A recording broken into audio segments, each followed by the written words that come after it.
contractor or awarding the bid to the contractor for the debris cleanup. Okay. So, right there on your sheet of paper, should have a scoreboard of each contractor, pricing points. And so all of them are really close together except for Rocky Ness. They, with their bid, they didn't score any points. CNH Enterprises, LLC scored at a 44.89. Horner Services scored at a 60. Looks Great Service scored at a 58.55. So the points are very close. So it's, I think, well, the committee would need to do a scoring meeting if they don't want to pick anything tonight.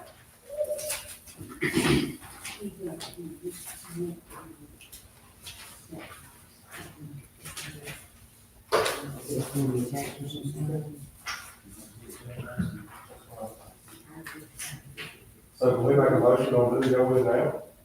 It's up to you guys. If you guys want to do that, you can. Do you want to make a motion? I make a motion to go with Looks Great Services. They did a great job last time, I think they'll do a good job this time. Looks great. We have a motion on the table, do I hear a second? Second. All those in favor? Say aye. Receive that, yes? But I mean, looks great, be fine with the debris. No. No, what about you, Ms. Burns? No. All right, here's my only thing with this grant. This grant is 4 waterways in Telfair County, 3 of which are on state highways. They are not county maintained roads. There's only 1 that is on a county maintained road. All right, they have just resurfaced those 3 sites that are on these state roads.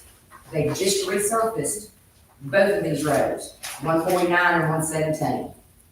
All right, if there's any excess, and I'm hearing this from the folks who bid on this was at the pre-inspection site meeting, that in Wheeler County, that if they went over, if they did a request for change after the fact, and it went over the $100,000, which is on the grant, that we would have to apply for that. But since we've already decided we wanted to do this, it would come out of Telfair County money. All right. That being the case, I do not see the need to spend Telfair County citizen money on any road in Telfair County except the ones that are on county maintained, because the state would be responsible for state roads. You follow what I'm saying? Yes. Okay. That's where I'm at with the grant itself.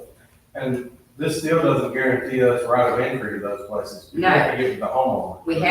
We have to get with the property owner. All right? We have to get, number one, I mean, we're gonna have to have, the county does not have right of way on these state roads at all.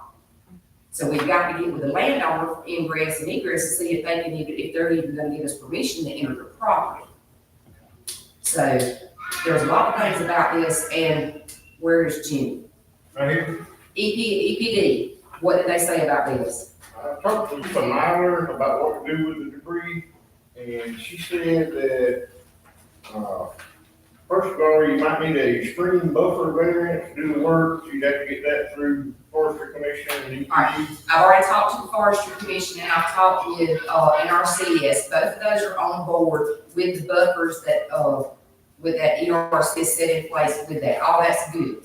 So now we just need a debris spot. The material can either be ground and taken to someone who uses it for boiler fuel, or it would need to be taken to a permitted landfill that can accept tree and limb debris. And that is not our land. So we would have to have a dumping place or a place that would take this type of debris. The only place close to around here is in Albany, and it is currently it was on fire a couple of days ago, so they have stopped taking debris in at this time. So No, we cannot, because the landfill is not currently taking chips from landfill, no, not at that site, because that site's already closed. We have to open up a whole new site with EPD. Because this is waterway debris, it's supposed to be, it's supposed to be. How long do you have before, the deadline? Make a decision. I mean, you guys have, from what I was told, probably this week. This week? Yes, ma'am. I thought we had a motion and a second on the table. We do. I mean, As y'all, a practical matter, from a parliamentary perspective, if you have a motion and a second, then that means the floor is open for discussion. So you can hold discussion. Which is what you're doing. Yeah. I was addressing okay, Mr. Craig's question. but if that's, you know, what y'all wanna do. We gotta get with the EPD, find a new site, have them chip it, and find a disposal site, or let Luxembourg find a disposal site. What about the site that, Martin's using out there? He got it approved to let the city dump out there. It was an approved site before. I don't see why they wouldn't approve it again. I don't know. Jimmy, you know anything about that? So I have a question, because we're contracting, these companies to come in to do this work, why can't they? Because some contractors will dispose of the stuff, have that question been asked to them? Yes, it is in the contract that they're supposed to dispose of it. All right, if we dispose of it here in Telford County, they would have to pay us on a per load, because we don't have the skill for it to go across unless they went and weighed it at the landfill and then took it to wherever. All right, so they would have to pay us on a per ton basis. Now, as far as these bids, I do not know what they included in those bids as far as disposal. But if it was in our project, to start off with, that they would have to dispose of the debris. But they were saying at the pre-site inspection that it is in the proposal that they can just leave the debris on the side, right there on the side of the bank. As long as it's not obstructing the waterways. Because from my understanding, I thought that's kind of what they were gonna do whenever, we were going around looking at those sites. Because it's not like they're gonna be just cleaning everything out, they're just gonna be clearing the way for water to come through. The way it's in the proposal, anything, the lingers, you're supposed to be getting the lingers. All right, the 4 sites that I went to, downstream on 2 of them has trees across them, but it's not affecting the waterway. It's kind of like a little bridge across the creek. All right, because you have to understand, after we had our hurricane, then we had the flooding. The flooding has pretty much washed most of the debris down the creeks anyway. Now, right now is a very good time if they're gonna do it, to get in there and do it, because it's very dry in certain places. All right, and that was one thing that the folks that showed up at the pre-site inspection, because you have your main channel, but you have these tertiary waterways off to the sides. We're only discussing the main channel, we're not discussing the tertiary water sides. But to get to the main channel, they've got to cross the tertiary water sides. But there again, we've got to get permission from the landowners to even get on the property from the get-go. Okay, so. now And ERCS told me that would be Joe DeBlanco or LeBlanc, yeah. yeah, he said that that would be our job to get with the landowners to get the permission to even get on the waterways. When I was talking with Mr. Joe, and his name is Nick, they had machinery that just would reach in and clear it, not to have to necessarily go on anyone's property. Because they're not going all the way downstream. They're going 250 feet upstream, 250 feet downstream, 20-foot buffer or 25-foot buffer from the center line of the road branch, 25 foot on both sides. To get 250 foot upstream from the bridge or box culvert that's there, they're gonna have to get down in there. Because they don't have nothing to reach 250 foot. Most likely they'll use what's called a forwarder, Right. and it's got like 8 tires, a rack on the back, and they'll go through and cut it. And it's got big tires, there's one at the landfill now, but they'll go through there and get those pieces up, truck them back out to the bridge with that thing, and then load them on the truck. But They're gonna have to go in there. part of the ones, the trees that have fallen that still have to be root balled, what they're gonna do is they're gonna cut the tree part off, and they're gonna set that root ball back up to reduce erosion. So the tree ball will still be back in the hole, is the plan with those. Yeah, I they do think have, they do have amphibious equipment to be able to get through that. And I think that if, those property owners don't want their property to be flooded out, they wouldn't have a problem with, someone on their property to make sure that was.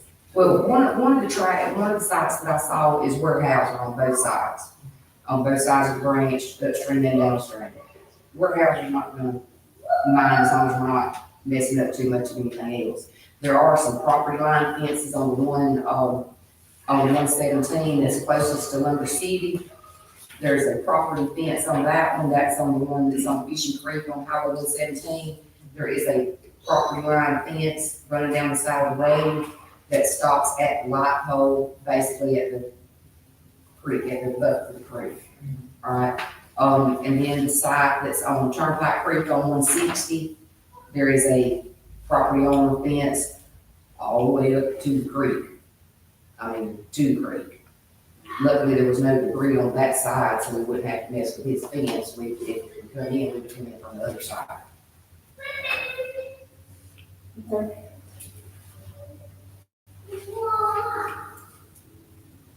Alright, so, Mike, you still have your motion to go to Woods Grade, and that's the one at 90,000. What you got there, Mike? I got the paper. Yeah, it's at $90,000. Let me ask a question, based upon this additional information, especially what you were talking about the ability of $100,000 grant and anything above that might come to the county. That's Plus, the these problem. are all state roads. Well, 3 out of 4, that's the problem I'm having. So these creeks are doing this is basically to save the bridge on the road from getting knocked out by debris being pushed down by a flood. Only two have bridges. 1 or 2 have bridges. The one on 117. The one on Turnpike is a bridge, and the one on Coffee Branch on 117, that's a box culvert. And the one on, Fishing Creek, that's a bridge. But the other ones, and the one on Little Horse Creek, that's a bridge. I think that 117 may be a box culvert. Yeah, it is. All right, so the 2 on 117 are box culverts, which I've already had the progress for that, and I've already taken pictures, and I've already sent it to the DOT, because it looks like the road's caving in there anyway. All right, And that would be state DOT. that's state, that's DOT. The roadway and the road right of way. So who recommended that we do this? Is this part of that NRCS thing? URCS came in here a couple of months ago and talked about all that money. Okay, if the NRCS and the state's gonna take care of it as far as paying for it, I have no problem with the $90,000. But if any one of those come back in here and say, well, we gotta make an additional request, like Look Great did last time, and it's not gonna be 90, it's gonna be 180 or 250 or 350. They just have to deny it. Just because they ask for more money, they don't have to give it. They just do what's in their limitation. Because I'm not prepared to spend more over $100,000. Whatever they're paying for the grant, that's it. Anything else? There's no Especially since three of 4 sites are state road. Because I'm sure there are 4 county-maintained roads in this county with bridges or without, or with box culverts that could have. Madam Chairman, we looked at all of them, and those are the 4 that they approved. Yeah, well, that's what I'm saying. I don't understand why they approved 3 on state roads. I don't think they were looking at the state road part of it. They was just looking at how if we get another storm or another flood, it will wash out that road. That's what they was looking at. They wasn't looking at if it was a state right of way or DOT or whatever. They was just looking at trying to deter, a major accident or something like that. Right. But I mean, I'm just gonna go by Turnpike Creek. Turnpike Creek on the dirt road, on Turnpike Creek dirt road. If we have a major storm or flood, it's gonna wash that dirt road out before it's gonna wash that paved road out. We went on it and when they looked at it, the debris was not stopping the flow of water. Mhm. So that's what they were looking at, whether it was stopping the flow of water or not. That's how they made their decision. Yeah.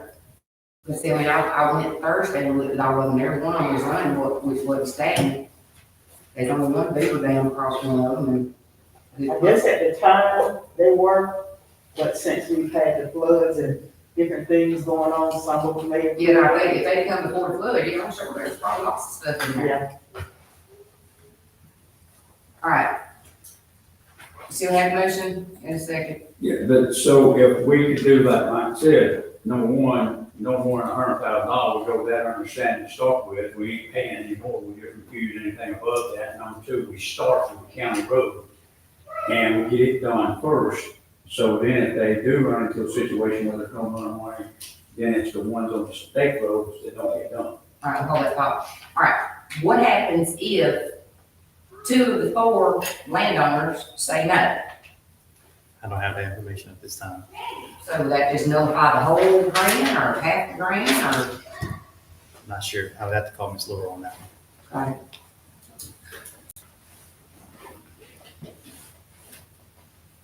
You have to know something this week. I mean, it's up to you guys. I mean, as far as in if you wanted to award somebody a bid, it'll probably have to be this week. But I mean, if you guys have other issues that's blocking this, then yeah, it's up to you guys how long you guys take. Well, as far as picking a company, we probably could do that. But as far as knowing if we're going full head first into the grant, we don't know until we talk to the landowners. Because if they say everything no, because see, we've got hunting season's fixing to start with guns. Those already started, if I'm not mistaken.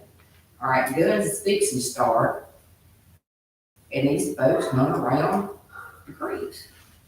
I mean, they're not sitting at the bridge or nothing, not supposed to be, but still. I mean, that's, we got a lot to look into, and if these people are leasing this land, they may not want people to come in. Understood.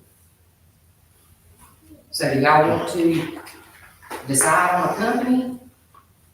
And then let's get in touch with the landowners and see if we can move forward, or what do y'all want to do? I think the votes, y'all voted on that, that y'all already decided on the company. I didn't go with them because, I was just gonna go with the lower one, regardless if they had done work with us before. Every dollar saves. Right? Yeah, but this is our money. It don't matter, we don't know if we're gonna go, it might be $3,000, $2,500 that we could have, if this company is, or just say for instance, when they get ready to do some of the state roads, what if we're that $2,500 short? In my opinion, they would just have to stop wherever their money runs out. Because clearing 250 feet on each side of the bridge, you ain't clearing the street. You just cleared enough for the water to get down the bridge, and then once it gets by the bridge, it may stop up down there and still cool up, and still wash the road out. I really don't see the point of the whole thing, other than it seems like the government's just trying to waste this little bit of money they've got left over. Well, I know that when we went and looked, it was right after the storm when they came in, our ERCs came. You talking about last year? Yeah, I'm sure it looked a lot it better. was horrible. It was horrible. A lot of it was, I'm pretty sure a lot of the debris the trees and everything has washed out. But it was horrible, so it was needed. We thought, well, it was needed because that's what they sent down somebody to check those. And see, I mentioned a couple times, I know before we went with the RCS, looks great on the second job. On the first job, I mentioned the waterway cleanup because all the other people were doing it then.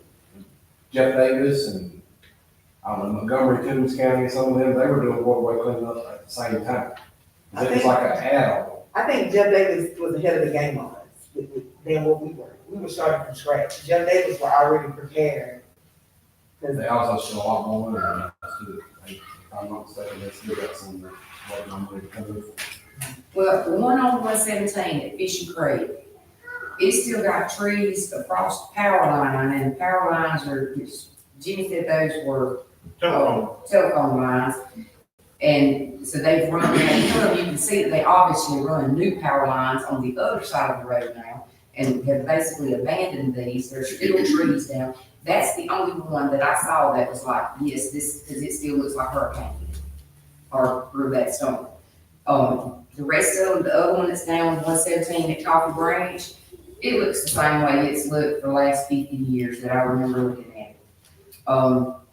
With flood and without flood, even back in 94.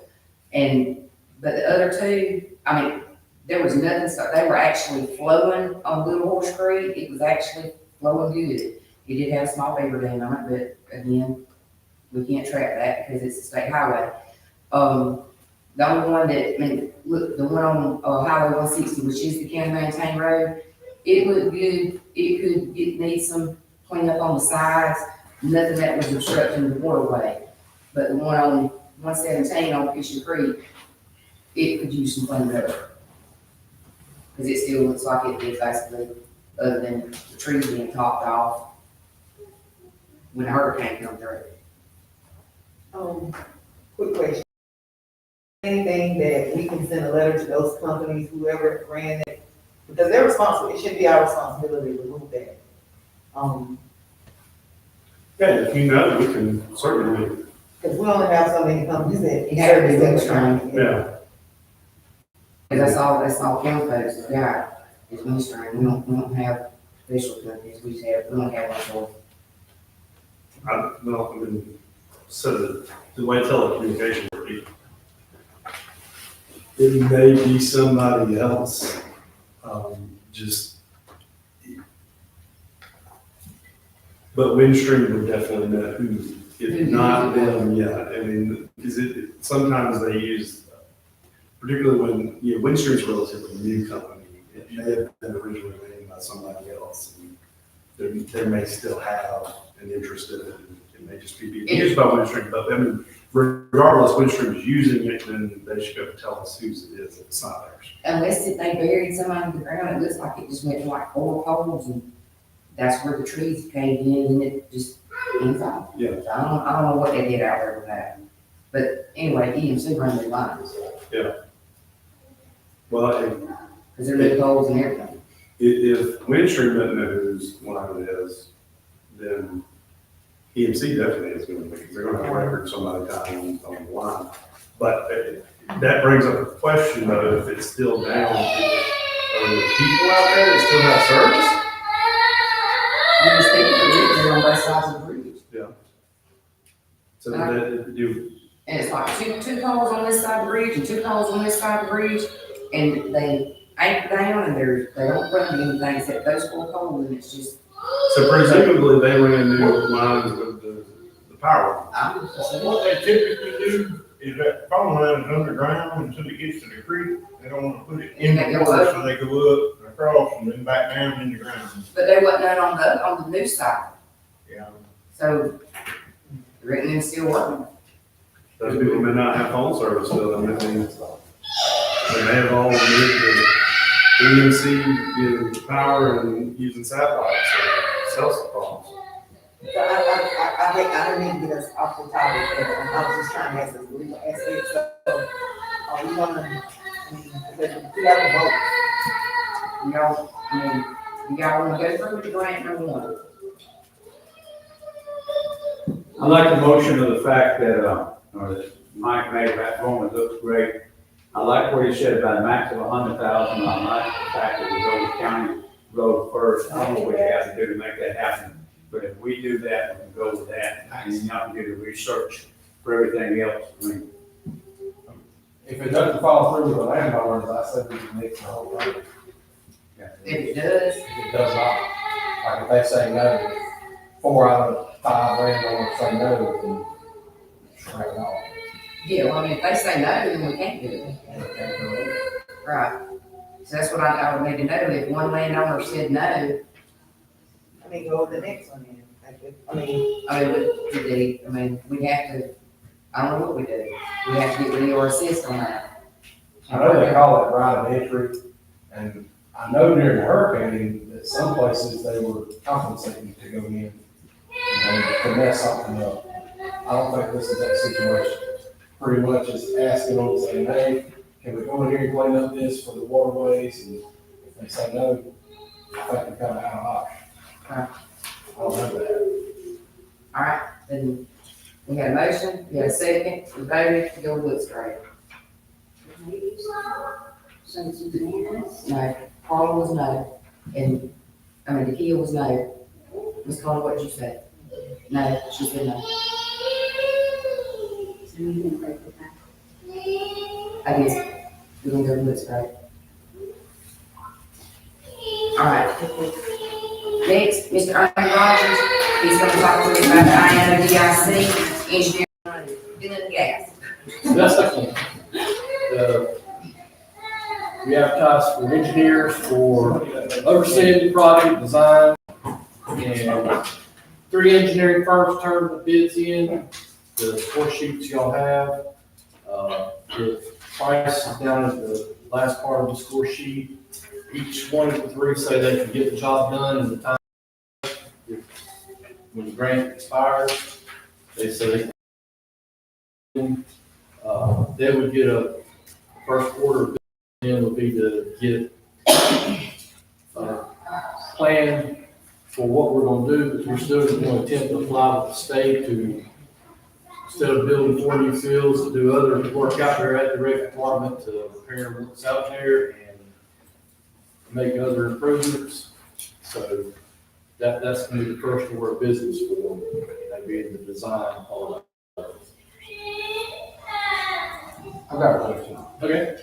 On Hofstadter's, they have 9 to 12%. So Okay. how do you deal with variable? 9%, I've been told, is for the design part of it, and 3% is for construction oversight. So that's 12, it's gonna cost. So it is 12. It is 12. The other was 10, the other was 8.5. Well, I will say, after this, only one of these that has contacted me about it was Carter and Sloop. And he said that he has a project manager that lives in Easton. So he would be on top of this every day.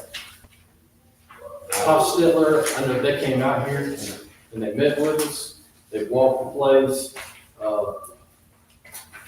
Not saying Hofstetler is who I have preference for, I'm just saying they did come out here also, so they can have preference. I just would have figured that one, as Hofstadter called me off, I would have figured since they're already out engineer, they would have called and said, hey, we love to do the job. So I did hear it's Carter and Sloop. And he's got a name Jesse Beard. He's been with him for X number of years forever. He's an engineer and project manager. The other company, I have no clue about them as far as, I think everybody kind of knows those 2, Hofstetler and Sloop. The other one I don't know. So, do y'all have any recommendations? That's what I was just gonna say is, me and Rich talked, he's dealt with Hofstadter and he's dealt with the Sloop, but he's never dealt with the other one. And to me, I personally would rather go with someone that he's dealt with in the past, but then again, it's totally y'all's decision.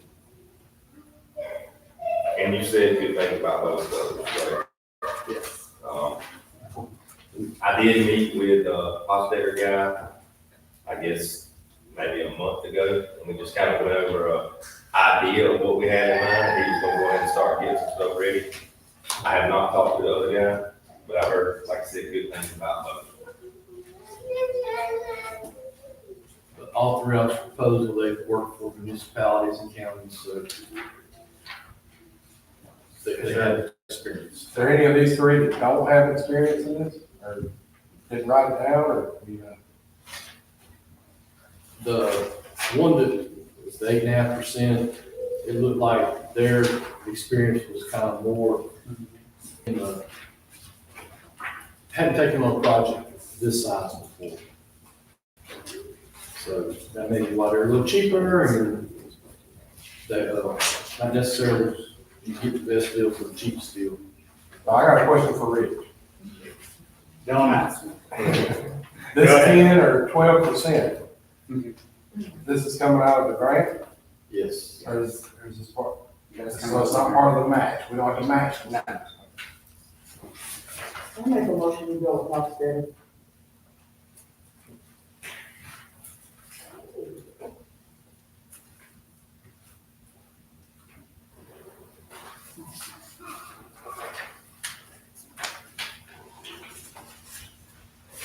I don't know anything about everyone else.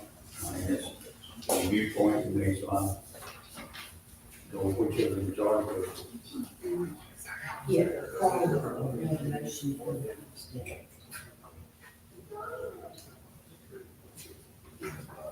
This is where I always refer to the current cash.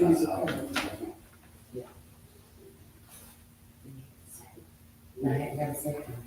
Did No one said to have a second. So if there's no second, can we make? I'll second it. I'll second it. you? I'll He second seconded. I have a motion, I have a second. No. All in favor? No? All opposed? I'm gonna let the chair make the decision on that. So you. Yeah, I'll just say, well, if you ready. I hate when I do this. It's your job. I know that.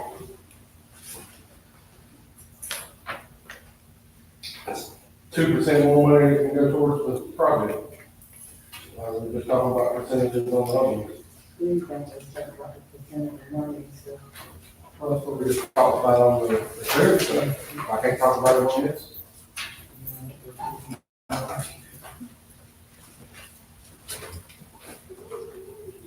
All right, the only one that I'm familiar with is Hofstadter. All right, we Google Moon Meats, or Moon Meats and Associates, and they're used to building big, stadium field things, what it looks like to me. And Sloop, I'm not familiar with them, and I can't remember if I Googled them or not.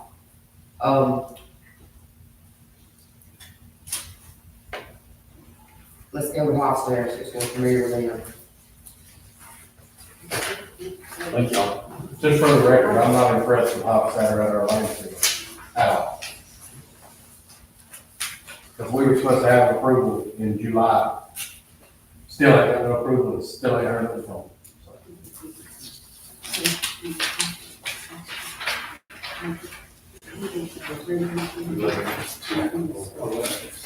All right, have you heard anything about changing the scope of the, That's the next step. I have not heard Once anything. once the engineering firm's been picked, the next step is to approach the state with their write-ups, engineering's write-ups, and see if the state will. All right, with Hofstadter, stress the fact that we've only got until October of next They're year. well aware of that. 100% will. They've been lackadaisical on some other stuff, so let's, Chad did reach out to me about, I would say a week or two ago, and just said that he had all the, I guess, the drawing of what we had in mind, and he had like within another week or two, he would have it to me, which would be now. So now that y'all picked him, I'll contact him and see kind of where we're at on that. all right, so Tell him when you get the ball when you leave out here, on. I got it. all right, I'm heading out to the wreck right all right, now. Thank y'all. all right.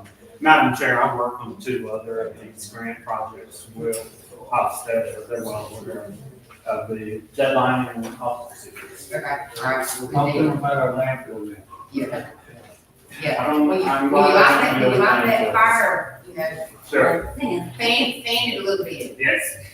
Thank y'all very much.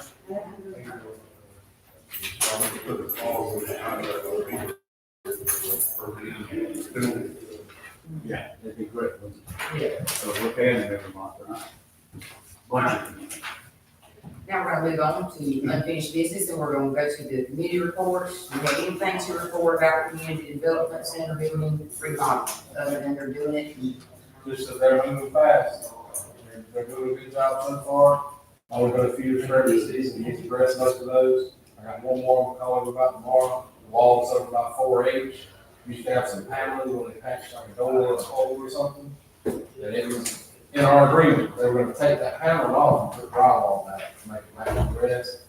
And they did not do that so far. They put not that much drywall on it, the whole thing, they smoothed it out. I'm gonna get his weight first thing in the morning. Make sure he remembers that we're gonna take that out and put drywall back. That's the only thing that I've seen that I've been like. And all of us looked at the same things in the office, and we all picked that top one, what was it? walnut or chestnut. Something, American chestnut or something, you know the one with it, so make sure and show that in tomorrow, because all the rest of them are good. Yeah, the rest of them didn't, I didn't see much of anything, that grade looked like some paint smear on there. Again, let me know what's going on with that, because I know you have first-hand knowledge with them. And we were on this committee together, so I don't wanna make it seem like I'm being left out. So anytime, call me. I can come up here. So I can see abreast of what's going on, because I didn't get the opportunity to vote on this thing. Oh, we ain't voted on, it, we just looked at it, they was all, they was in the office. the other day. Yeah, I seen them the other day, but I didn't know what that, No, that was, they was all, it wasn't. The one at the top was pretty much closest to what our building and our office are now. Once they get some poly on and all, just about like this, Yeah, chair I is. saw all of them. Pretty normal, there was one there that was really large. Yeah. Mr. Clayton, on that 4-H hall, you think that drawing board would be good for the kids coming in with different stuff? Which one? The 4-H. The whole building's right. I mean, well, what they're gonna do, you think we need something else there so they won't mess up the wall? From what I know, the kids don't really go in over there. They go through that office and to that little craft room, RSM room, whatever that room is back there. But it'd be just like the rest of our office. That one piece had just been patched before, with a piece of paneling, and that just needs taken off and some sheet rock put back. And But they do have the lights, so if you haven't been in there, blue lights, it is very bright. yeah. And from what I saw, he had put the 2 apiece in there, could have had 4, 2 things. Yeah, two, a lot. All right, moving on, the unincorporated fire tax. Okay, you have in front of you where I handed out at the beginning of the meeting, some facts, some assumptions based upon the digest being given to us today, and I just looked at what I thought I brought it in. We were looking at stats, see if I can give you, in part of it, the county digest and the 5-year,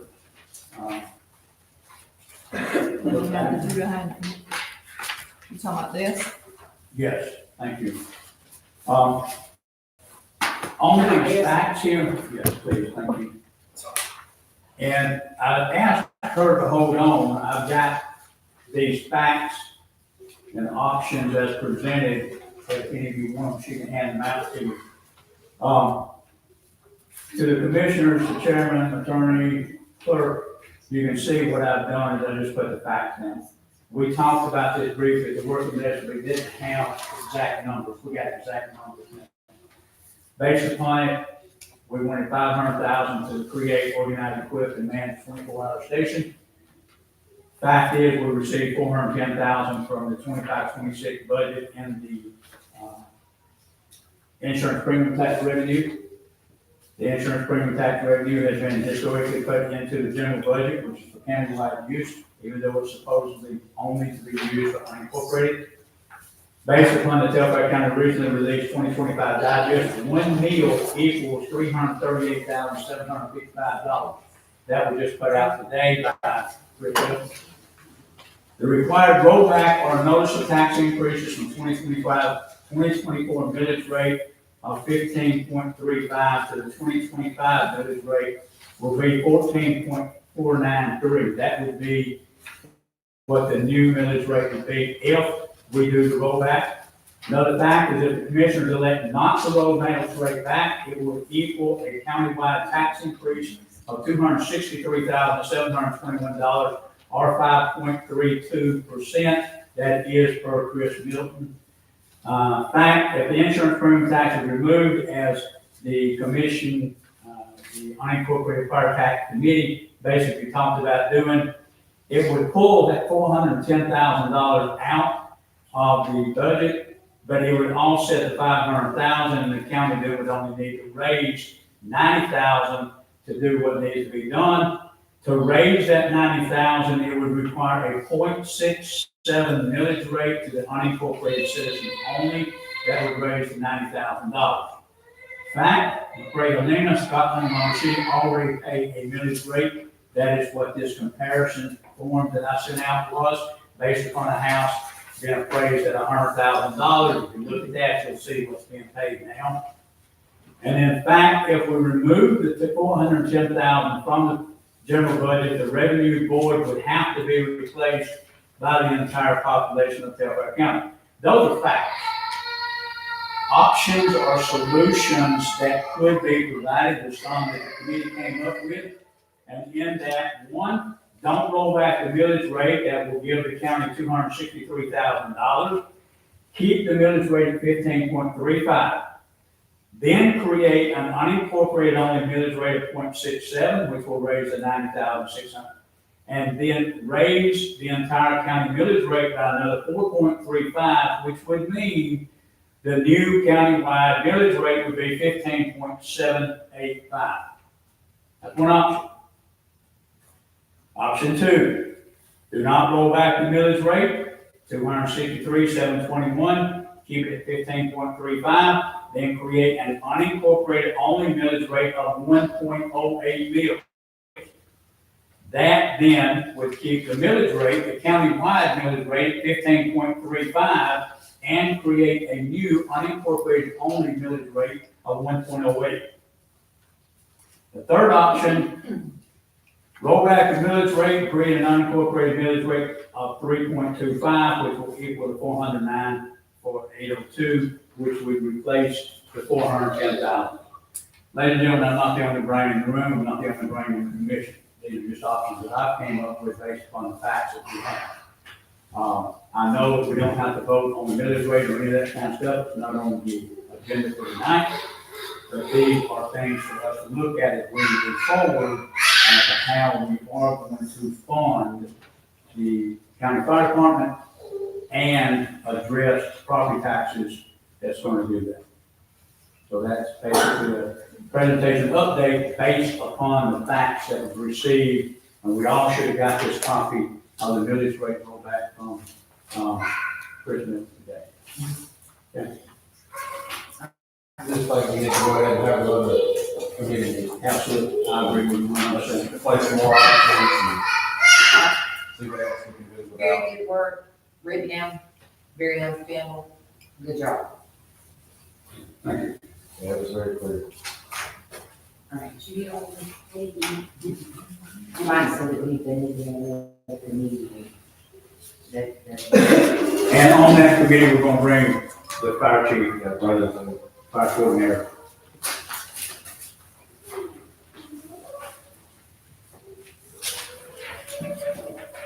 All right. Moving on, we have the HVAC annual maintenance quotes. Nope, my bad, I'm on the wrong place, hold on. The next thing is, all right. Now, the next thing we have is the sheriff, the vehicles, body cameras, tasers, and the software. All right, do I hear a motion to go ahead and purchase the software? I make a motion to go ahead and purchase the software. Do I hear a second? Second. All those in favor? Aye. That's unanimous. All right. Scott, did y'all, are you working on a grant about the tasers? I haven't had any traction on the grant with the tasers. Okay. Now, the thing I did have traction with was the AEDs, but that's not the tasers. Okay. All right. What about the body cameras? I haven't had any information on that either. All right. Did you get me 3 quotes on body cameras and tasers? We did, well, Did you email them to me? we can't get 3 quotes on tasers, because there's only one company that does it. Now, we can get you 3 quotes on the body cams and all, but the tasers are the only one, at times, the one that's got the tasers, and nobody else has got Really? There's only one company in the whole wide world that sells these tasers. them. That's it. Huh. All right, Mike, write that down as another business whenever we not county commissioners anymore, that's what we need to do. So far, I got remount ambulances, other vehicles, and. Maybe fire trucks and we're gonna have tasers. All right, did you get me? Have you been working with Ms. Kelly on any of these grants, or? Only on the AED grants, what we got. cause I know I got a whole list of stuff that comes out through Grant Finder, and there are a lot of small grants. I don't know what it costs to get body cams and tasers, but if you put a couple of these small grants together, it'll definitely knock it in. Take the last quote we got for tasers was, we got 2 quotes from, different. One was 10 and one was 15, tasers to outfit the deputies with, and some for the jail. It was 61,000 for, now that's over a 5-year period now is what that is. That covers all your, training taser, the cartridges, all your, duty cartridges, the instructor, voucher, because that's $800 and something to send somebody to taser training, for a taser instructor. It's, everything is skyrocketed with it. And, I mean, they know, they're the only company that does it, so they can pretty much charge what they want.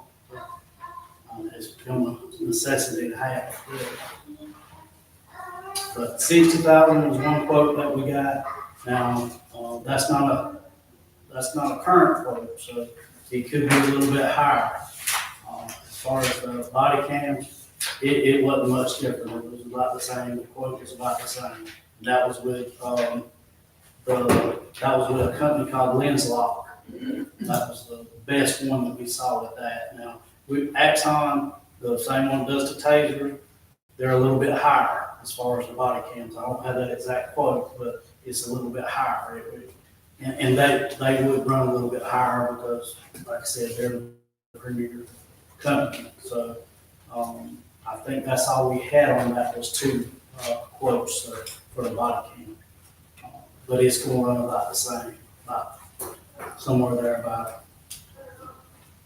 I mean, I can get you one this next week, but it's going to be about 65,000. Give me some exact numbers.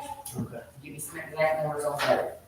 Alright, The worst problem now is we're just waiting on that 25 spots to build to approve where we up. can, Because I mean, we can do it.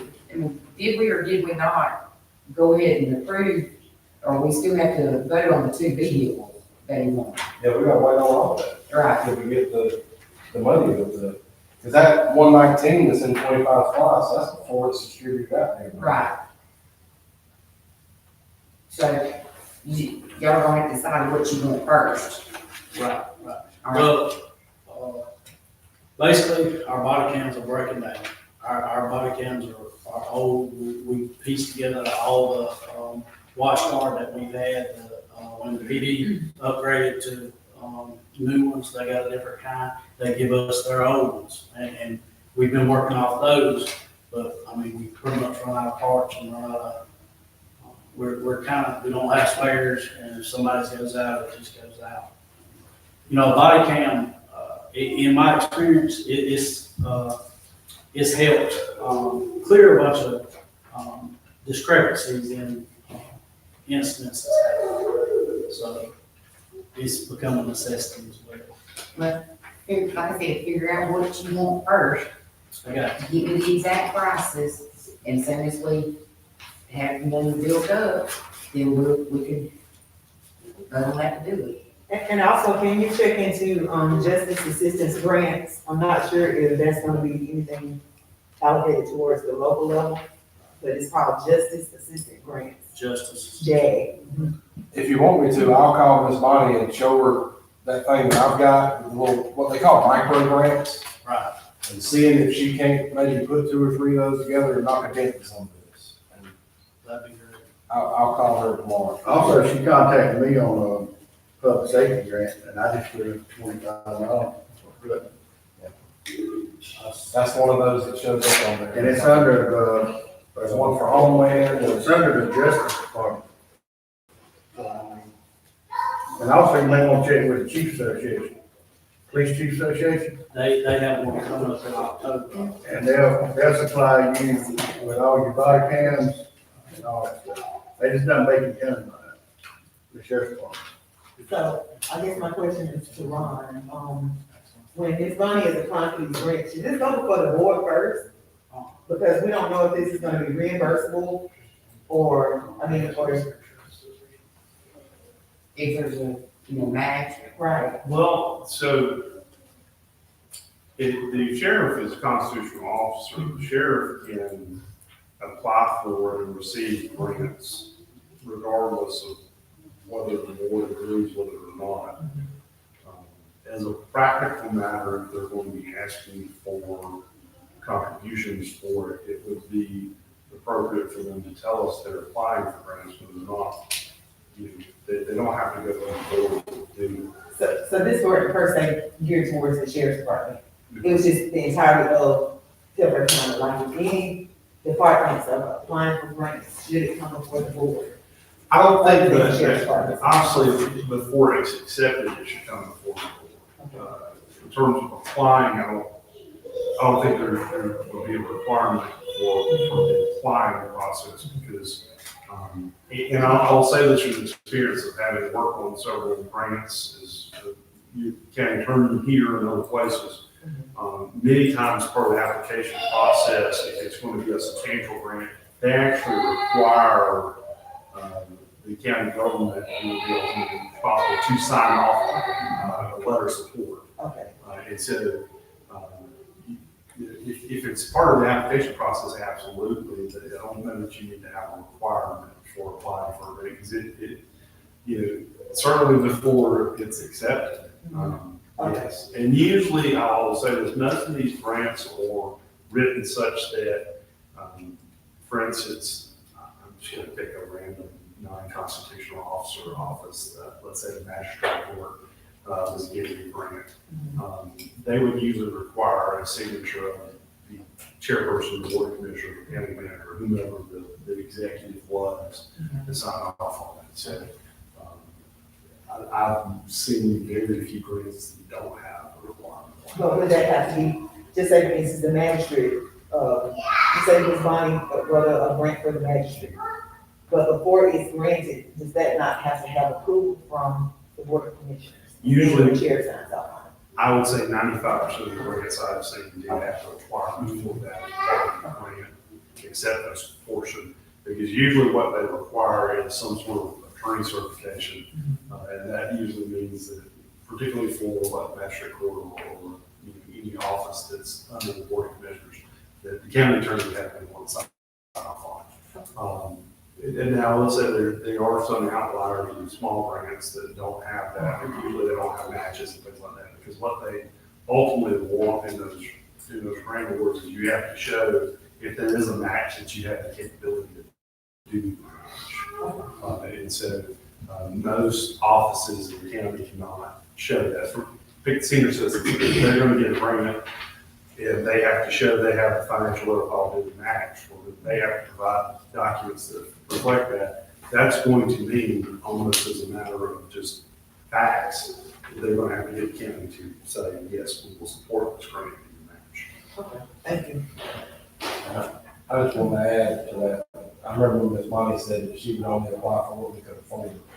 And like all those little ones I was just talking about, none of those have any matches. They're what's called like micro grants. Some of them come from like firehouse subs. They might donate $5,000 towards public safety or something like that. You can apply it and they select somebody out of the group. And there was one from Homeland Security that was a micro grant of like 20 to 25,000. They range from 5 to 20. So you might get 10, you might get 5,000, you might get 500. But it's just something that they send me an email of what's listed on there and what's available. I was just going to show some of those to Ms. Bonnie and see if any of them would work. But I'm sure before, like you said, before she does anything or approves anything, it will come forward. I'm just trying to knock off some of the 60,000 that's off the body cam and whatever. But as it is right now, we voted for the software, so you can start working on that, Thank you. all right? And give me the numbers, I'll do so I can get everybody else, I'll do all right? Thank you. All right, moving on, we've got the animal control ordinance. I thought we did, at the, work session, we had decided to take this off, but. We did. We had it tabled for further action. Yeah, I thought we had decided to take the animal ordinance off the agenda, but anyway. I will tell you this, I should have a proposed draft for y'all for your next meeting. Okay, all right, put it on next meeting. To the extent y'all still want to pursue it. Okay, we'll look at it, we'll go from there. All right, Thank you. thank y'all. Thank you. All right. County board, planning zone board, what did we decide? Make a motion to We got Mike has a motion to table it. And I think, Till when?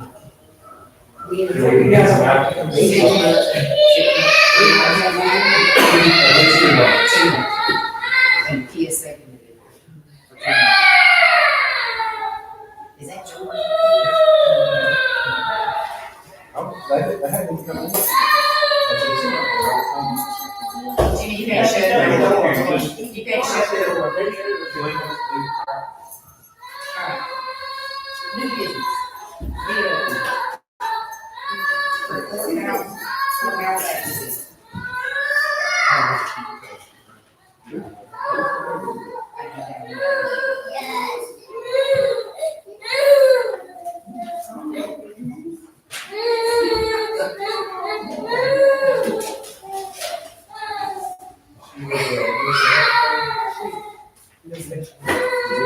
We need to try and move that up. yeah, I got a question. I'm not saying trying to get it out of here. She's I'm going to say I've got it. She was what? We're making that proclamation, suicide prevention awareness. All right, we're gonna jump in. All right, Do you need a motion to amend the yeah, I need a motion to amend this. Make a motion. All right. I need a second. All right, Carla, amended it, Mike, second. We're gonna talk about the proclamation of the suicide prevention and awareness month.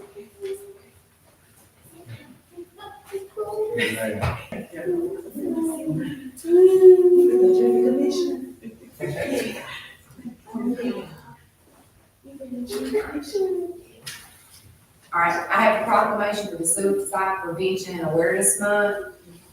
Wear it. Can you hear me?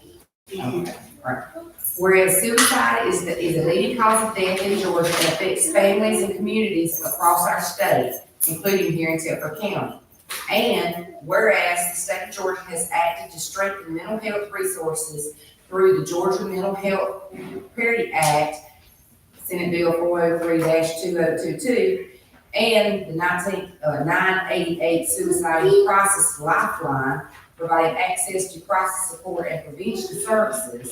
And whereas the Telfair County Board of Commissioners recognizes the importance of supporting the Georgia Suicide Prevention Plan and promoting awareness, education, and resources that can save lives. And whereas September is nationally recognized as Suicide Prevention and Awareness Month, a time to encourage open conversations, reduce stigma, and extend help and hope to those in need.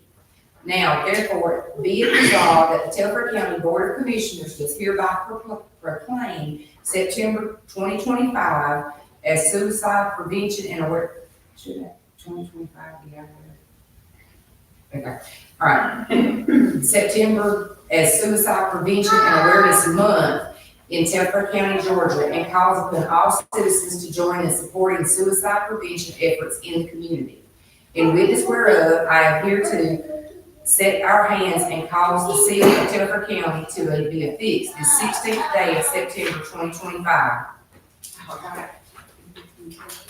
Do I hear a motion to approve? I'll make a motion to approve. All right, just one, okay, all right. I need one motion to approve and one to second. All right.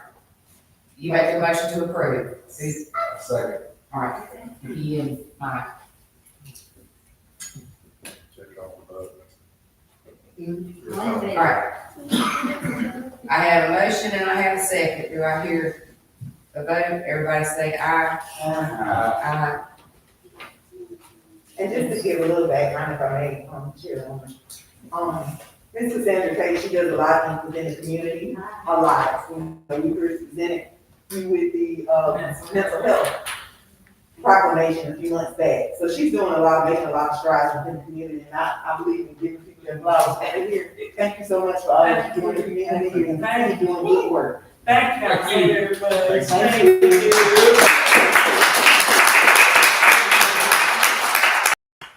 And you're working at the Eastman office or the Dublin office? I actually was a resident here. I was born here in Suffolk County, was raised in Atlanta, came back home. Oh, that's right. And I was in the neighborhood where Sinatra McNeil took his life. And I'm a survivor of suicide 5 years from now.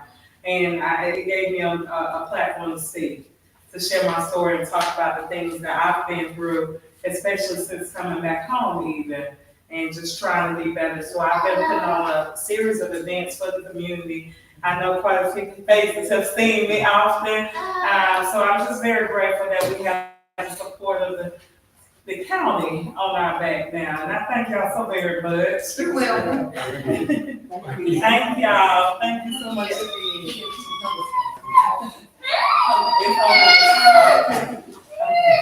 Okay. I'm also a geriatric mom. My birthday is Friday. So this will be a double gift for me. Nikki, we gotta sign it, Nikki. Oh, okay. We always sign it. Oh, okay. You want me to- Everybody's gotta sign it. Okay. Okay.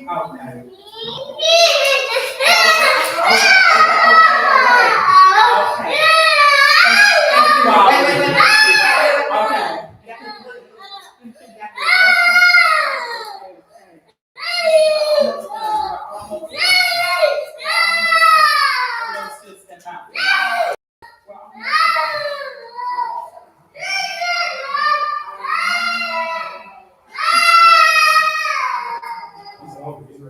Yeah. He's hungry.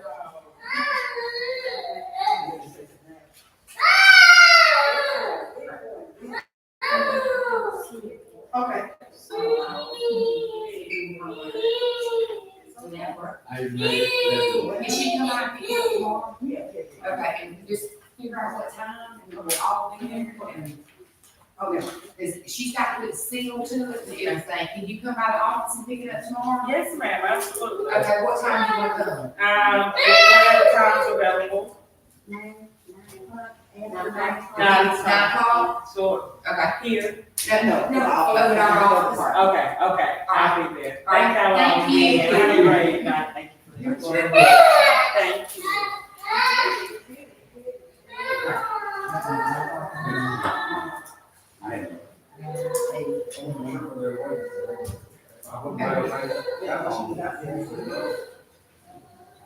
Yeah, because if they don't need what I'm then when we do working sessions. Okay, all right. Okay, now we're gonna do the bid for the courthouse. All right, first we have, well, we have two bids total. They're separated as cost proposals and technical proposals. There's two bids. Do we want to open the cost proposals together, or do we want cost proposal and technical proposals on one bidder and then? Separate, so we can keep our ideas, you know. First bid is a cost proposal from Atlanta Access Controls.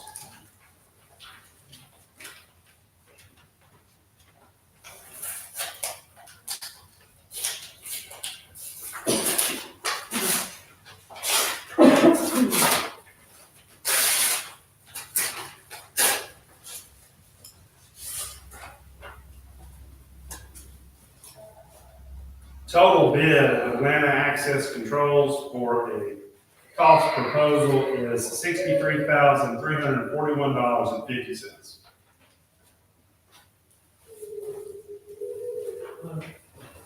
Second bid for cost proposal is by Georgia, Florida Security and Fire.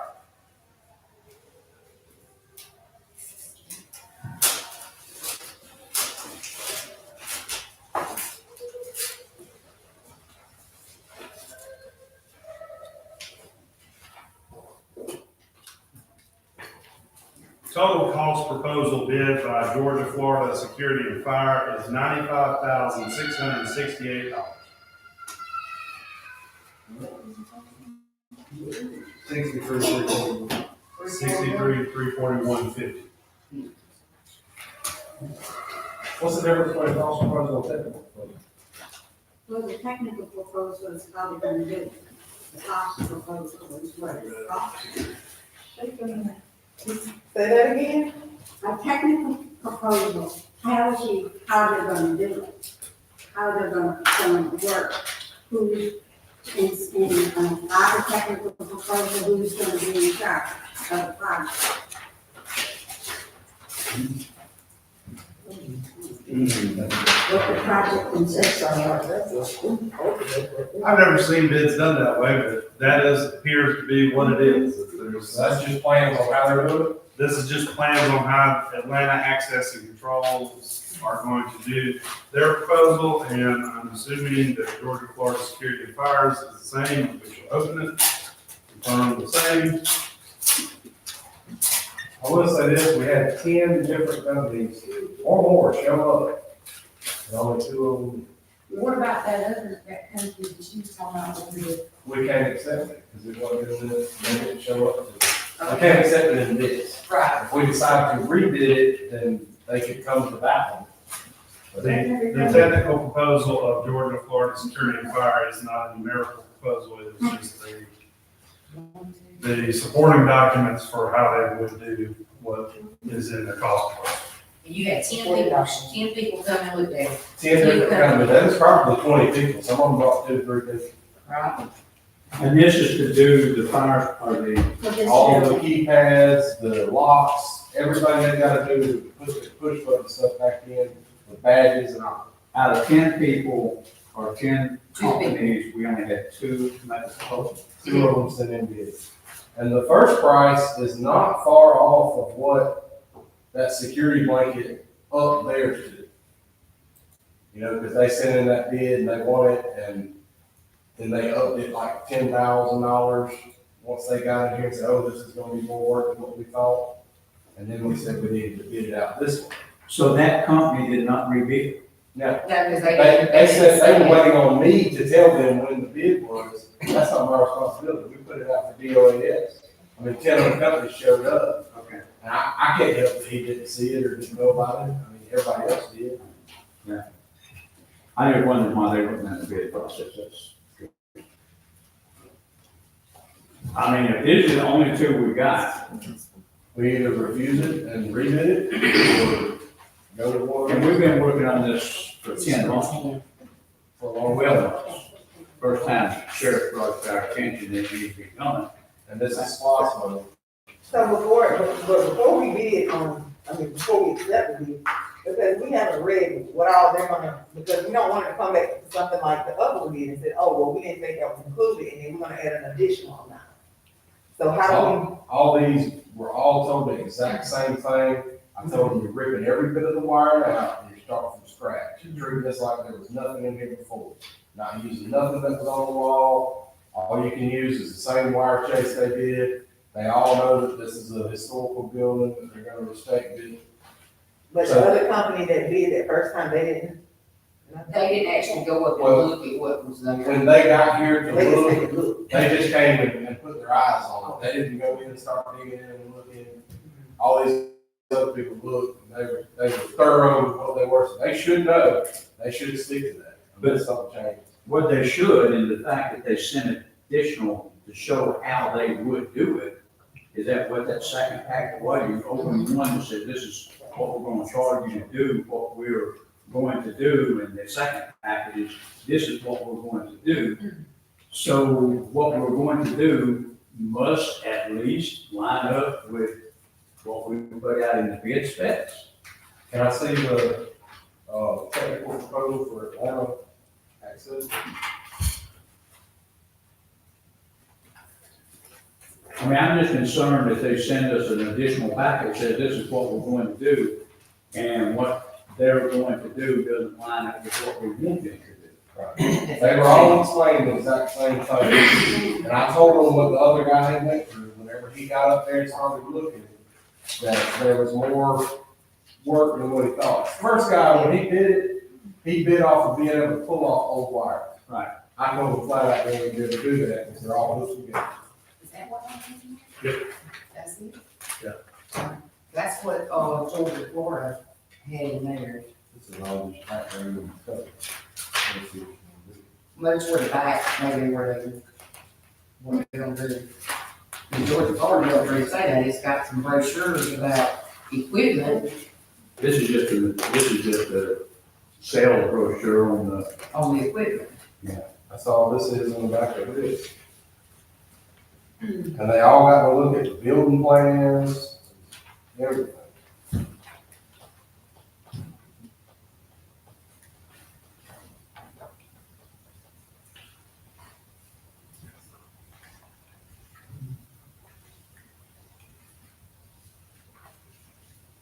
It's the same thing, it's like a brochure of the equipment they plan to use. So then, I mean, based upon what we have here, being nothing more than sales brochures of a keypad, if you will. They said they could have it in 3 or 4 weeks. Second. They said they could have it installed fully functional 3 or 4 weeks. And that's the land access and control. Yeah. So what's the technical part? The technical, was just a, It just shows you what type of equipment they're gonna use, and basically their plan to do it, but it doesn't actually go in, we're gonna pull this wire, that wire. but they would have to go by what was on that RFP, Right. Which is all new wiring. because that's what they used for their bidding process. But does it say that on those 2 papers? Does it say that on those 2 things right there? So what? This That is. they're gonna replace all the wiring and all that? The one, I haven't seen one from Georgia Florida, that says it's just brochures. That's all it is not 2 pages. The other one doesn't actually say what they're going to do, it just gives a time frame of how they're gonna do it and all that. They would have to go off RFP. So does the bid that you actually opened, does it specify anything about the, Not to the degree that you're looking for, no, sir.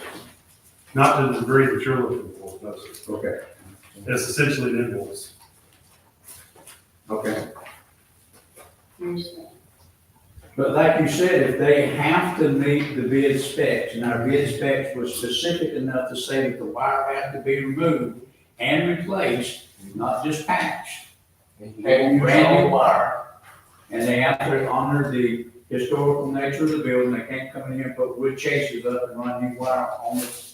They won't be put in like the 2 cameras by the stairs where it's got conduit. This on one, the wall. this one has a list of all the parts and equipment that they plan on using, and that's that one. What I would say is that we employ the process of Request a bid, okay. Yeah, this is, they have to meet this.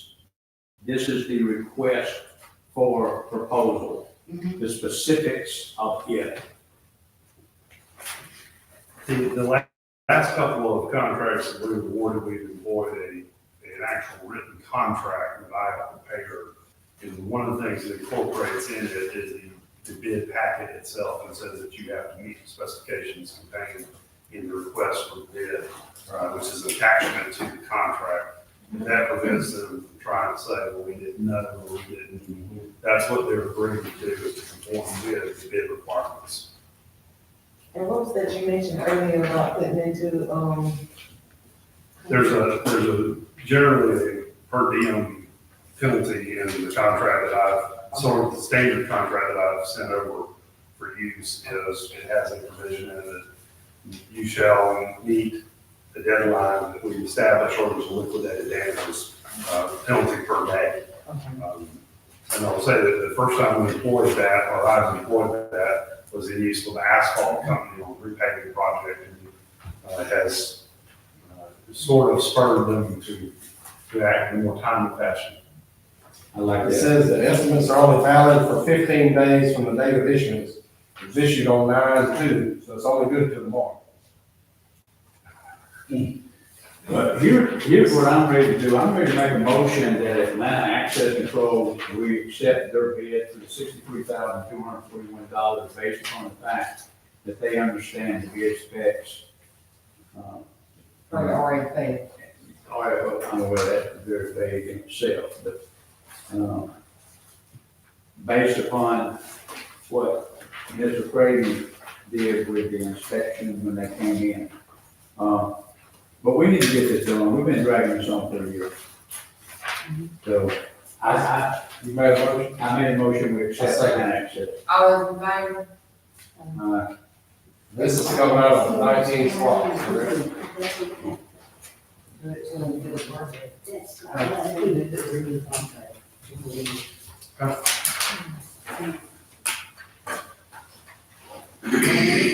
I think that's everything.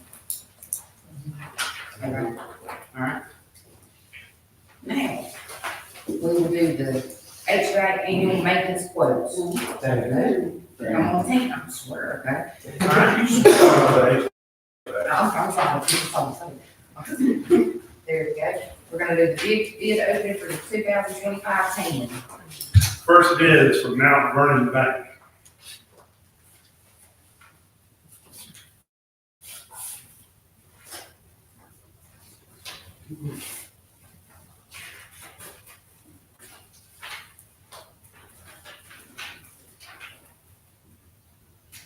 As I said, Mount Vernon Bank, it is on Mount Vernon Bank. Letterhead is particularly the Bank of Lumber City branch. The submitting bid, the fees are $500 plus any legal fees associated with closing the loan, a fixed rate of 6.0% interest, initial maturity date of December 31st, 2025. Loan amount is $1.5 million. Collateral is first lien on tax revenue. Second bid is from Merchants and Citizens Bank.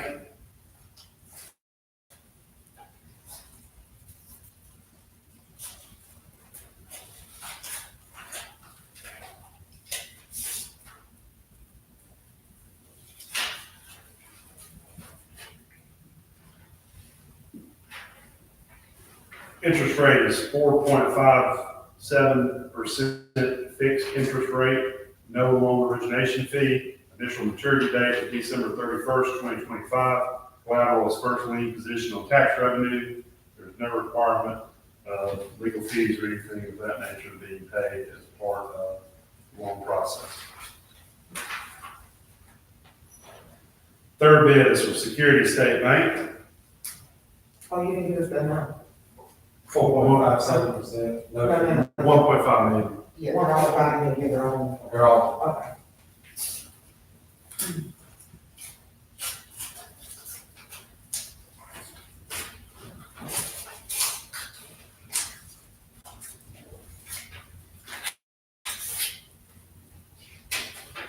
Security State Bank, interest rate is 5.21%. Principal amount of loan is $1.5 million, as are the other two.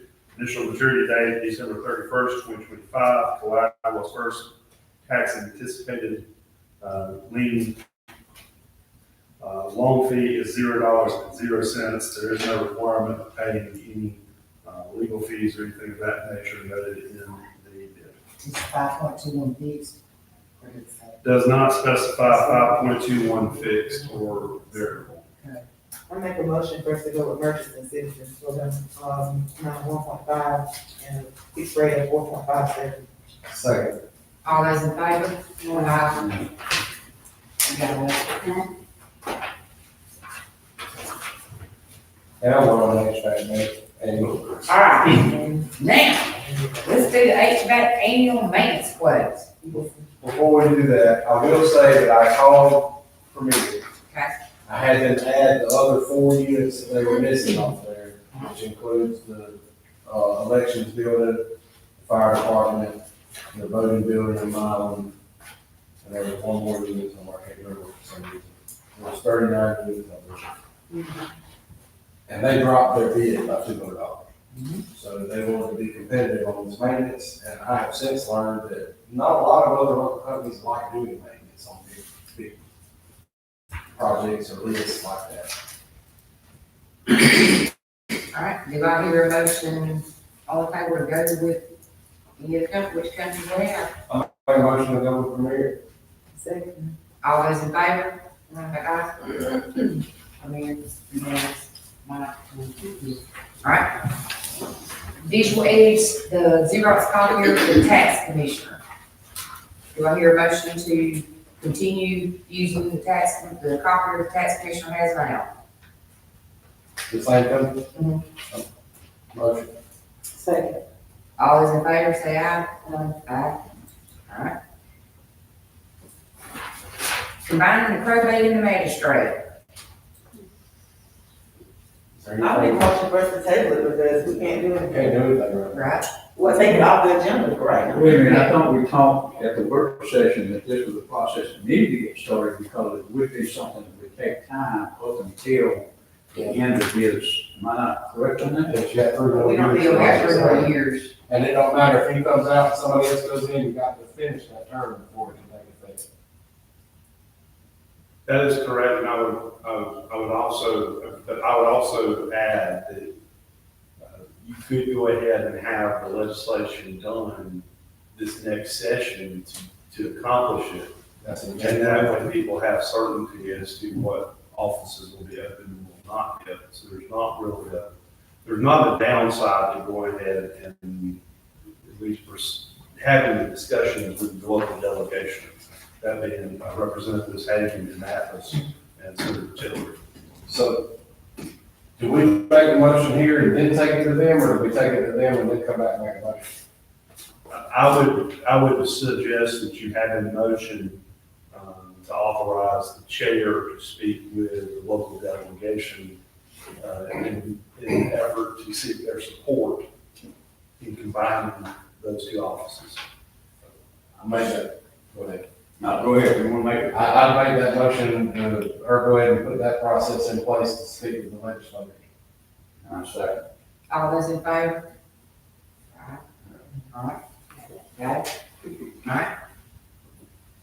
Next on, he didn't finish. I'm just trying to figure out something else. Do it. I was trying to inbox him now to see if he was gonna ever make it, maybe he got lost, because he was coming from Florida. All right, well, we'll move on and we'll skip Parsons' property until he finds out something about the guy who's supposed to come. All right, the road department, quotes for the diagnostic computer.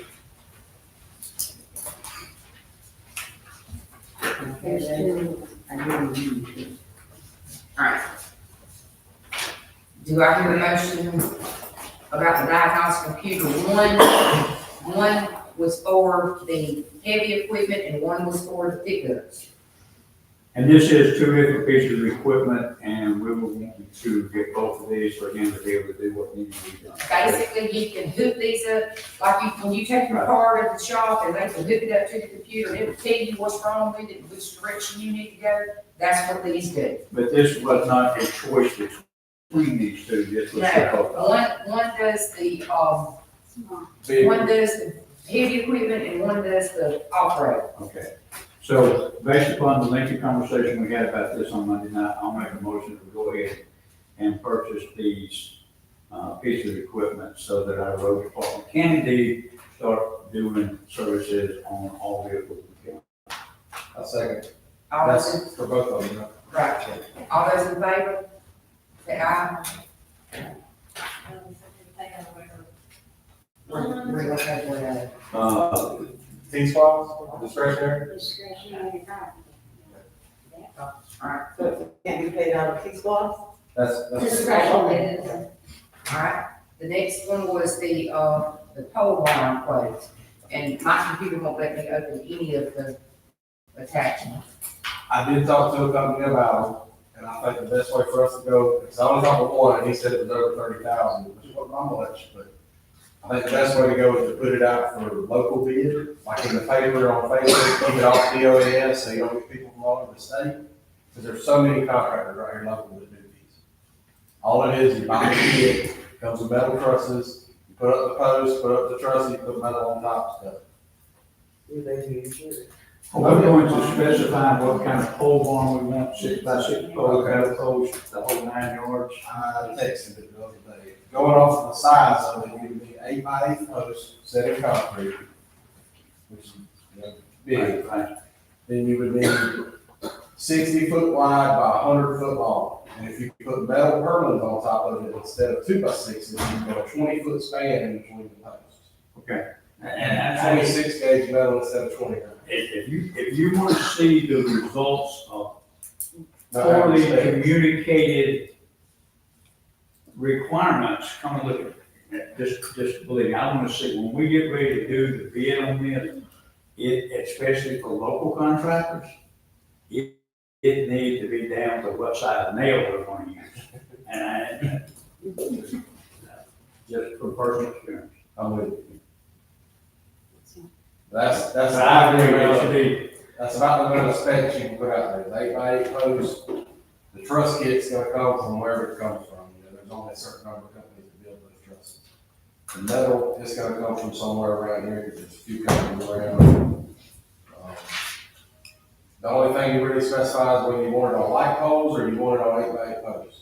Everybody builds them on 8x8 posts because they're easier to get than the light poles. Have you got any quotes from you guys? I got one from one person, but I told him that he would need to mail it in, you know, to be in line with everybody else. It was not by much. and you're saying that the cost is gonna be around $30,000, right? Which requires sealed bid, right? 30 to 40, And where's this gonna come from? Money, well, 19 slots. That was my plan. Because it's for the road department, right? And then that would be an improvement. It's capital. right? This would keep all the equipment protected, keep the hoses from being dry rotted. If you got to store something to work on something that you can't fit in the shop, you'd have room. You don't have to run electricity to it if you don't want to. I would suggest maybe run some outlets out there. And that could be like- It doesn't need anything as of right now. But those lights that the EMC put up out there, I mean, they light the whole thing up like they're off. All right, so basically right now, we're just wanting to. Approve the Approve it. advertise for bid. Okay. All right. Do we need a motion for that? I'll make a motion, we put out for bid the pole barn and the road department. Second. All those in favor?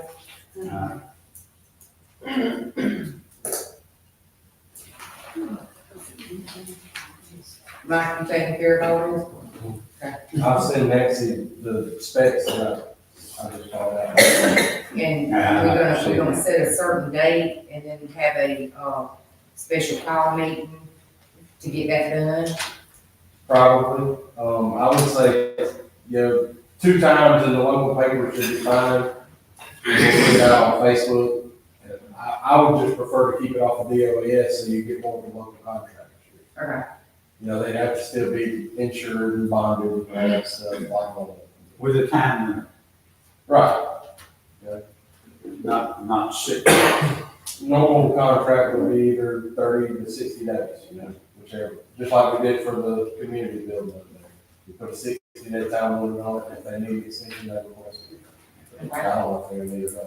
But you're taking care of all this? Yeah. Okay. All right. Next, we have the chemical sprayer for the brake department.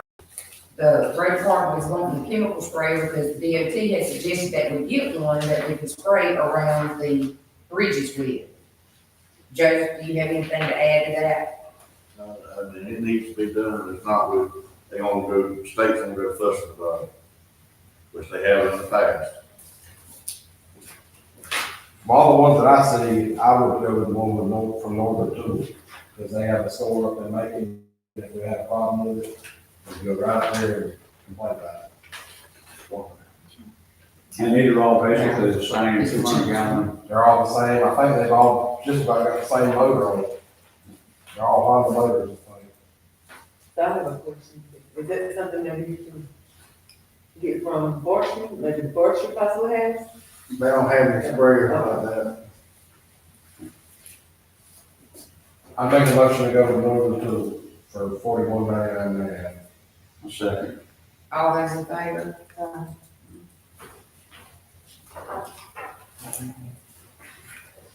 All right, now we're down to you, James, with the fire truck. Well, I've got, on this one here is the one we had in our work session the other day, that I was telling y'all we need to get in line with, that Forester to build for us. And again, this, I don't have a one with me at this time, but it's the, 21,844. That will be Forester's truck with, chain front mount pump, painted, ready to go for us. We'll have it for 99 years, or unless we want to give it back. The county wouldn't own this truck. but it'll be ours forever. In order to get this thing built, we need to get in line. I actually talked to Michael today, there's been 5 more trucks put in line ahead of us already. But we need to get in line on that. And you're talking Michael Henderson. That's right. Okay. Of course. On the other one, I don't, like I said, I don't have that with me, I think it was around 70,000. 69. 60. 133. Okay, and what that would be is the county would own the tank. There's 69,133. The county would own this tank, it would be a 2,500 gallon tank. New front mount pump. That's them mounting it, building it, and putting it on a cabin chassis that we buy. And the county will own that truck 100% clear. And that bid is 69,133 without the cabin chassis. So the 21,844 you're saying is a lease, is that an annual lease? What it is with forestry, it's a rural fire defense. And, you can sign with, like the pickup truck I'm driving now comes from forestry at no cost to the taxpayers. And we can keep that truck forever as long as, we're using it in the fire service or medical side. Now, if it tears up, if it's too much the county don't want to fix, we just take it back to forestry. And both of these we have to get in line for? Get in line for. The new one, it's at least a year out, okay? Once we get in line, if we change our mind, we can make a phone call and say, we're going a different route. So the used one will take us out, you said a year out? The used one's about 6 months out. Okay, so can we get in line for both of them? That's what I suggest, get in line. Motion for us to get in line for both of these vehicles, because that's what he explained to us in that work. Yeah. I say. Okay. Now, while we're on, Second. All those in favor? You got to get in line, though. that's right. While we're on trucks, I'm gonna go ahead and throw this out there. Dodge County's got it's a 2004 International. It's got 78,000 miles on it. It's a front mount, just like the ones y'all disagree for us to get in line with. I mean, it's got a tank, it's got a pump, everything. They had somebody that works there tell them the motor was plugged up. Okay, so I went and got the truck and had it took to a diesel mechanic. Well, he's come back and said that he don't think the motor's plugged up, that it needs a high pressure injector pump on it, which is about $6,000. Okay, we can buy this truck from Dodge County for $6,000. So we're gonna have $12,000 in a truck with 78,000 miles on it, and it looks good. It's the same place we got the emphasis from, right? No, that's. Well, we worked And in the front, reason- then we got the better deal. The reason Dodge County is not gonna didn't wanna fix and put in service, they don't like front mount pumps. To me, they're good for rural fire departments. You can certify them through, the insurance stuff, ISO, all that, I mean, they recognize them as, fully functional fire trucks. Would this be a fire truck that would work well for Lumber City? It will work well for anywhere in the county. It's just like the one that McCree's got in the county right now. I know, but it's automatic. It's driver friendly. It's just like $6,000. Well, Well, it was 6,000 to buy it, 6,000. 6,000 to fix it. We'll get the money from. Right now, it has to come out of 25 slots, or unless there was enough left over in the fire department budget. I don't know what was left in there. Because we had 76, we were giving McCray, we were giving 55. Well, we didn't give Lumber City the 6,000, but it's still showing on our financial report though. My thing is that's kind of my holdup right now with the fire department out there. I've got to have a truck that I can put all the equipment on that's needed first aid, have them come down and certify that truck, and then we'll have an established Tefra County Fire Department and build off of that. Basically, this could be our first truck if we get certified with it, if we were to. That's right. Because it'll be quicker than the rest. It'll be quicker than waiting 6 months or a year for forestry. And we got $119,000 in the 25 squash right now. Yeah, but that's not divided out to the cities yet. We divide it, I think it had to be divided. It does have to be divided. We We have have to dispersed. dispense the money for, and we don't do that till the 25th. That's up. The 25 spots is the new one. Right. And we're gonna dispense the money to all the municipalities besides our side. I thought we got ours off the. No, I thought we got ours off the top. Yeah, first. I thought this was tier two. That's only on a tier one project that you get to fully fund that project first. So you get your 20% off the top, and you get your little percentage at the bottom, and the cities get the rest of it. Yeah, of It's that, not a little percentage, but it's, Well, I don't remember what, it's like 31% at the bottom or something. Well, I was under the impression that we voted on the tier one. No. no, it could be, because it's a tier two, because tier one, had to be, I like, can't remember. for a cap for the courthouse and for, certain things, so it had to be a tier two. But it was tier two, but I thought that meant that we got the money. no. We take 20% off the top to go to our project that we Right. said to start with. And then of that, we take the percentages that's in that quadrant, and you divide it up amongst the cities, and we get our share of that too. But if you have $6,000 that you had allocated to Lumber City that you're not now using, that's your $6,000 for purchase. That's one of And then you've got, you just, I mean, we assume it's an injector. That's what the mechanic says. That's right. It's injection pump. Yeah, injection pump. And that's gonna be 6,000 to fix. Is that labor and part? Yes. Do we have a mechanic?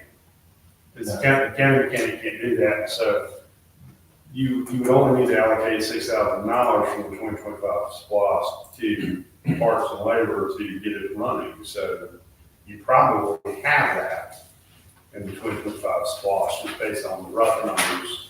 So basically, you're saying, take that 6,000, you go to Lumber City, buy the truck, take the 6,000 out of my 25 spots to fix it. There's nothing wrong with that. And then we would keep it for the county, or we give it to Lumber City. We keep, I'm not making decisions. I don't see. They had, well, that's if they don't have anything to go after the county. I'm working on getting them. Okay, you working on that? Okay. we'll find them a used truck or something. Actually, I've got to go and take a measurement tomorrow of that thing. And Foster's got a truck up there that then Michael's gonna get down there to them. And, we're gonna get that tank not swapped out. Okay, so basically then they have a running truck, if we To get go out. their tank and Foster's truck and combine them. That's correct. But in my opinion, if we help them with that, they need to take a year off and pay it, and consider that payment if we're gonna have. Well, wait a minute, I didn't think we were paying anything for it. I thought that maybe that was gonna come out of their budget, not out of ours. As far as, The fire truck, it's not gonna cost anything. Yeah. okay. It's not gonna cost anything to us. Oh, you Full of the city. even with I'm just the- saying, that if we help them get their stuff fixed, he helps them get it fixed, I want them to go and say, oh, well, now we want the 6,000, we'll sign it, because it's too late. I say, I'm gonna help them try to get them a response vehicle too, to respond medical calls and stuff. They had no cost to them. I'm gonna try to get something donated that I can just give to them. So maybe we can work that out. So back to the original issue here, that truck for $6,000 that could get fixed for $6,000, so a total cost to the county for $12,000, now operate the truck sitting in Brookville. That's correct. I make a motion that we buy that truck. Second. All those in favor? But can that motion be amended, because again, that $6,000 is in Lumber City, listed as Lumber City still receiving that for fire service, that needs to be changed. Yeah. They haven't signed the IGA. So therefore, it still should be reflected on On the the financial cities. report. That should just be unallocated funds in the budget. Exactly. What she's saying is it don't even say that it's going to Lumber City when it ain't going to Lumber City. And I'll finish my rest whenever y'all call me. Okay. All right, thank you, John. Yes, ma'am. Landfill site prep. Did we ever figure out if that's part of the forestation plan, or if that's an Andy plan, or? No, and Andy's not here Not here. tonight, so I say let's table that. Yeah. until, I wanna hear from the forest people. y'all, Make a motion. y'all make a motion. Second. All right, you make a motion, you second, and all those in favor?